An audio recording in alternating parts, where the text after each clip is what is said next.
آپ جو ابھی کہتے ہیں کہ میں نہیں جاؤں گا نیب میں نہیں جاؤں گا، آپ اپنے سب کچھ سامنے کیوں نہیں رکھتے؟ میری بات سنیں، مسلم لیگ کی حکومت تھی، الزام لگے، کوئی مقدمہ کیوں نہیں؟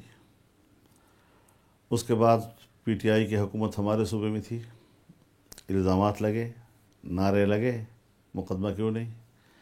آج مرکز میں اس کی حکومت ہے، 2.5 سال گزر گئے ہیں، نعرے لگاتے یہ مقدمے کسی بھی سیاسی پارٹی کے نہیں ہوتے حضرت۔ یہ سارے مقدمے اور یہ سارے الزامات جب مجھے کہا جاتا ہے اور منہ پر کہا جاتا ہے کہ ہم متعلقہ شعبوں کو ہدایات دے دیں گے، آئندہ آپ کے ساتھ ایسا نہیں ہوگا، جب اس لفظ کے ساتھ معذرت کی جاتی ہے، اس کے بعد کیا رہ جاتا ہے؟ اور وہ خفیہ ادارے، یہ نہیں کہ سیاسی باتیں، جائیدادیں نہیں بنائی آپ نے اربوں کی؟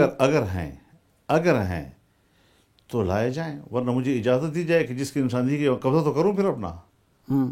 یہ جس گھر میں بیٹھے ہیں فوش علاقہ ہے اسلام آباد کا، چک شہزاد آپ کے، ٹھیک ہے، میرے آپ جیسے دوست ہیں جو میرے لیے کسی جگہ کا تلاش کر لیتے ہیں۔ جب میں صحرا میں بیٹھتا ہوں اور جب میرے پاس سر چھپانے کی جگہ نہیں ہوتی، وہاں تو آپ نے کبھی نہیں پوچھا کہ پاکستان کا ایک شریف آدمی جو ہے یہ صحرا میں آسمان کے تلے کیوں بیٹھا ہوا ہے؟ لیکن اگر کوئی دوست میرے لیے کوئی انتظام کر لیتے ہیں تو پھر آپ اس کو کرپشن کہیں گے؟ نہیں، اگر دوست میں ہوں تو آپ کے چک شہزاد میں اتنے فارم ہیں، میرا گھر نہیں ہے، تو کوئی ایک آپ مجھے بھی عنایت کر بتاؤ نا کدھر ہے؟ یہ جو اگر جس طرح کاغذات یہاں ٹی وی پہ پیش کیے جاتے ہیں، شرم ان کو نہیں آتی اور اس قسم کی باتیں کرتے ہیں، تو پھر تو پورا شخصیات میرا ہو گیا، پھر تو اس کا ملکیت میری بات ہے، کیونکہ 3 ارب کی انہوں نے بتائے ہیں۔ اب 3 ارب میں اگر ایک پلاٹ 10 کروڑ کا بھی ہو تو آپ بتائیں کتنے پلاٹ میرے بن جاتے ہیں؟ پھر تو شخص میرا ہی ہے۔ کوئی نہیں ہے آپ کا چک شہزاد؟ اللہ کا خوف کرو، میں 88 سے اگر نکل آیا مجھے گفٹ آپ کا، ابھی سے آپ کا، خدا کا خوف کرے ذرا، اللہ سے کوئی ڈرے کہ جو آدمی 88 سے یہاں پارلیمنٹ میں ہے اور آج تک یہاں اسلام آباد میں ایک جھونپڑی نہیں بنا سکا، اس کو آپ اس قسم کے الزام دیتے ہیں۔ ان کو شرم کرنی چاہیے کہ پاکستان میں اگر کوئی پاک دامن ایک سیاستدان موجود ہے، اس کے دامن کو تم نے ضرور گدلا کرنا ہے، اور میں نے قسم یہ کھائی ہوئی ہے کہ میں انشاءاللہ ان کے دامن کو گدلا کروں گا، میں ان کو چھوڑوں گا نہیں، ان کا باپ بھی میرا احتساب نہیں کر سکتا، جرأت ہے تو میدان میں آئے جی۔ ان کا سے کیا مراد ہے؟ نیب کی طرف اشارہ ہے عمران خان کے؟ جو ہو میں پوری جرأت کے ساتھ لڑوں گا ان کے ساتھ۔ لیکن مولانا صاحب، میں کوئی پرواہ نہیں کرتا، ایک آدمی جو ہے پاکستانی ہے، میں بھی پاکستانی ہوں، تمہارے پاس تھوڑا سا ایک عہدہ مل گیا ہے، تم ایک سیٹ پہ بیٹھ گئے ہو، تم اتنے خرمست ہو گئے ہو کہ تم پاکستان میں ایک سیاستدان کو بے عزت کرو؟ نہیں، لیکن کون ہوتے ہیں یہ لوگ؟ یہ مجھ سے زیادہ عزت والے ہیں، یہ مجھ سے زیادہ صاحب نسب ہیں، مجھ سے زیادہ گھریلو احترام رکھتے ہیں۔ میں نے ساری زندگی عزت کے ساتھ گزاری ہے، سفید پوشی کے ساتھ گزاری ہے، مجھے اپنا والد بھی معلوم ہے، مجھے اپنا دادا بھی معلوم ہے، مجھے اپنی حیثیت بھی معلوم ہے۔ کرپشن کا اور چوری کا الزام بھی بڑا سنگین الزام ہے، لیکن آپ خود جو الزام لگا رہے ہیں عمران خان صاحب اور ان لوگوں پہ، وہ تو اس سے بھی کئی گنا زیادہ سنگین الزامات ہیں نا۔ کبھی آپ ان کو یہودی ایجنٹ کہتے ہیں، کبھی آپ ان کو امریکی ایجنٹ کہتے ہیں۔ وہ اخلاقی نہیں ہے، وہ سیاسی، کوئی اخلاقی الزام اب ہونے کے باوجود، حقائق ہونے کے باوجود میں نے کبھی اخلاقی بات کی ہے؟ سیاسی باتیں کرنی ہوں گی۔ دیکھیے اس وقت میں آپ کو بتاؤں، لیکن مولانا صاحب اس سے سنگین الزام کیا ہو سکتا ہے؟ آپ کسی بندے کو آپ کہیں کہ یہ غیر طاقتوں کا، میں بتاتا ہوں آپ کو جی، آپ کے اس کشمیر کو کیا 1988 میں یہاں پر CIA کے ادارے اور اس میں شامل یہودیوں نے ان کا ایک فیصلہ نہیں کیا تھا کہ کشمیر کو اس طرح تقسیم کرنا ہے، جس کو غلام اسحاق خان کے دور میں پکڑا گیا، وہ ایک جس کے بعد ان اداروں کو یہاں سے نکالا گیا؟ یہ سلسلے چلتے رہے ہیں۔ وہ ایک تھا آپریشن وائٹ سنیک۔ آج مجھے آپ بتائیں کہ ایک اسرائیل ہے، ایک ہندوستان ہے۔ اگر آج کوئی شخص ہندوستان کے اثر و نفوذ کو پاکستان میں لائے، اگر آج یہاں پر اس کے معاشی تسلط کے لیے راستے ہموار کرے، اگر آج اس کے سیاسی تسلط کے لیے راستے ہموار کرے، آپ اس کو پاکستان کا غدار کہیں گے یا نہیں کہیں گے؟ عمران خان نے اسرائیل کے پاکستان میں سیاسی اثر و نفوذ کو بڑھانے اور یہاں پر ایک ماحول کریٹ کرنے کے لیے تاکہ یہاں پر اسرائیل کو تسلیم کرنے کی فضا بن جائے، پھر یہ نہیں ہوگا، یہ غداری نہیں ہوگی پاکستان کے ساتھ۔ ایک ملک کہتا ہے کہ میری خارجہ پالیسی کی بنیاد پاکستان کا خاتمہ ہے، پاکستان کی بنیاد بنتی ہے تو اسرائیل کو تسلیم نہ کرنے پہ بنتی ہے. مولانا صاحب عرب ممالک نے تسلیم کر لیا, عرب کو لیکن چھوڑیں, عمران خان صاحب نہیں, عمران خان صاحب ہندوستان کو تو آپ نے تسلیم کیا ہوا ہے نا, وہاں تو آپ کا سفارت خانہ ہے عمران نا. خان کیٹیگوریکلی کہہ چکے ہیں کہ نہیں کروں گا تسلیم اسرائیل کو. تو پھر کیا وجہ ہے کہ جب میں کراچی میں ملین مارچ کرتا ہوں اور جس میں فلسطین سے حماس کی قیادت شریک ہوتی ہے اور مسجد اقصیٰ کا امام و خطیب شریک ہوتا ہے, تو آپ کے تمام چینلوں کے اوپر اس کو بند کیا جاتا ہے میری تقریر کو, پورے جلسے کو جی, کہ نہیں دکھایا جائے گا. لیکن میری پارٹی سے ایک دو لوگوں کے باغی ہونے کی صورت میں جب وہ اسرائیل کو تسلیم کرنے کی بات کرتے ہیں تو ان کو تمام چینلوں پہ دکھایا جاتا ہے, اور اس کے پریس کانفرنس کا انتظام ایک فوجی بریگیڈیئر کرتا ہے. کو خدا کا خوف کریں, کیا فضا بنائی جا رہی ہے, ان کے دامن میں کیا پل رہا ہے. یہ چیزیں ہیں یہاں پر, زبان سے آپ نہیں کہہ سکتے, اور ہم نے ان کو پیچھے دھکیلا ہے. اگر ہم میدان میں اس طرح نہ اترتے تو یہ شاید بہت کچھ کرنے کی طرف جانے کی کوشش کر رہے ہیں. لیکن آپ نے کل ان پہ کشمیر فروشی کا بھی الزام لگا دیا, اور یہ سب کچھ آپ مجھے بتائیں, اقوام متحدہ کی جنرل اسمبلی پہ جس طریقے سے عمران خان صاحب نے کشمیریوں کا کیس لڑا. اچھا پورا کریں آپ سوال کو جی. آپ کس بنیاد پہ اتنا بڑا سنگین الزام لگا رہے ہیں؟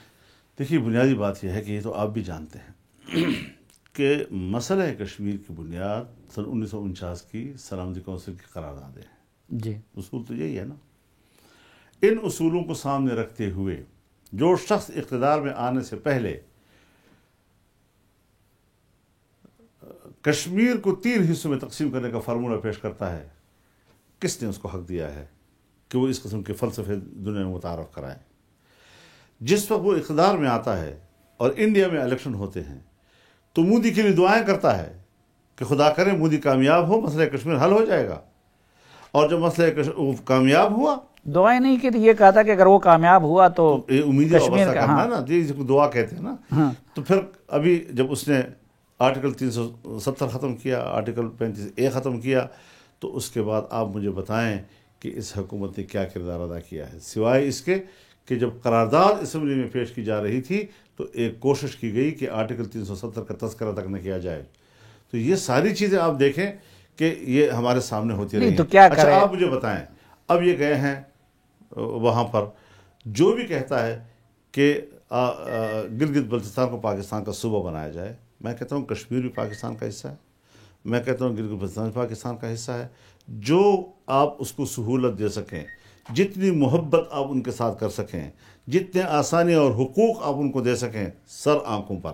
لیکن اس کا جو سیاسی مسئلہ ہے اور اقوام متحدہ کی قرارداد سے وابستہ ہے, اگر اس کو ہم نے گڑبڑ کر دیا تو اس کا بنیادی ہم ختم کر دی اور متنازع کر دیں گے ہم اس کو جی.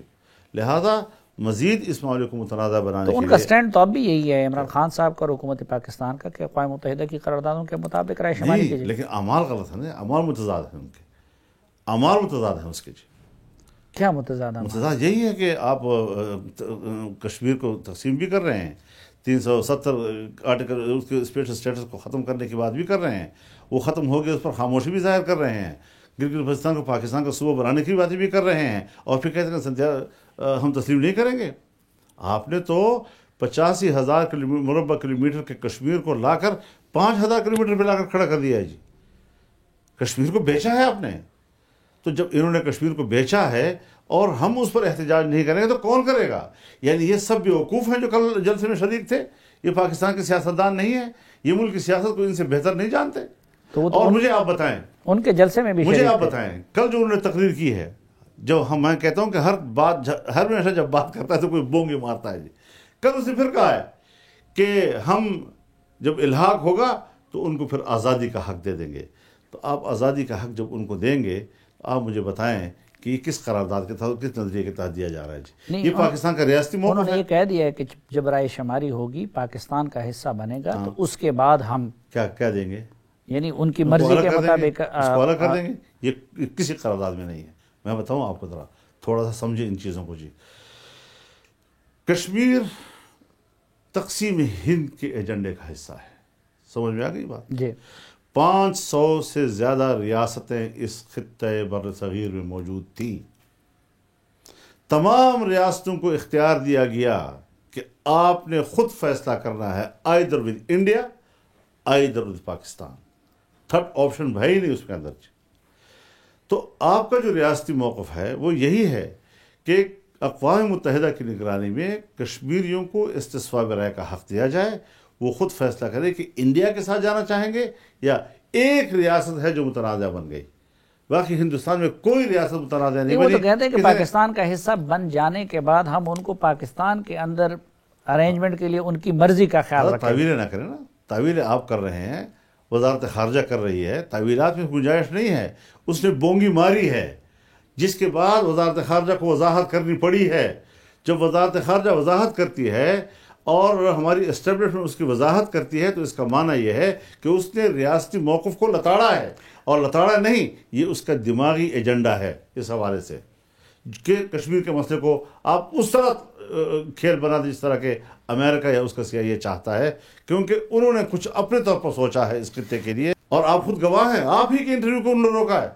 پاکستان ہو اور حریت کانفرنس کی قیادت کے انٹرویوز کو آپ کے چینلوں پہ روکا جائے، اس کے بعد بھی آپ کہتے ہیں کہ ان کی نیتیں کشمیر کے لیے اچھی ہیں، کشمیریوں کے لیے اچھی ہیں۔ ہمارا تو حضرت خون کے آنسو رو رہا ہے دل۔ تو آپ اس قسم کی صورتحال کو دیکھیں کہ اس وقت کشمیریوں کی وہ قربانیاں جو 70 سال سے وہ دے رہے ہیں، ان کی مائیں، ان کے بچے، ان کے چہروں پہ ابلتا ہوا خون اور ٹپکتا ہوا خون، ان کے ماؤں بہنوں کی عزتیں اور عصمتیں، یہ ہمیں قیامت کے روز جب سامنے کھڑی ہوں گی ہمارے سامنے، پاکستانی قوم کیا جواب دے گی اس کا؟ جی، لہٰذا بنیادی مسئلہ یہ ہے کہ ہم اصولوں کے تحت جائیں۔ جب تک کوئی قابل حل مسئلہ کشمیریوں کے لیے قابل قبول حل، جب تک صورتحال سامنے واضح نہ ہو، پاکستان اگر ایک طرفہ طور پر اپنا سٹانس تبدیل کرے گا یا ہندوستان ایک طرفہ طور پر اس طرح کے اقدامات کرے گا، یہ کشمیریوں کے ساتھ سب سے بڑا ظلم ہے۔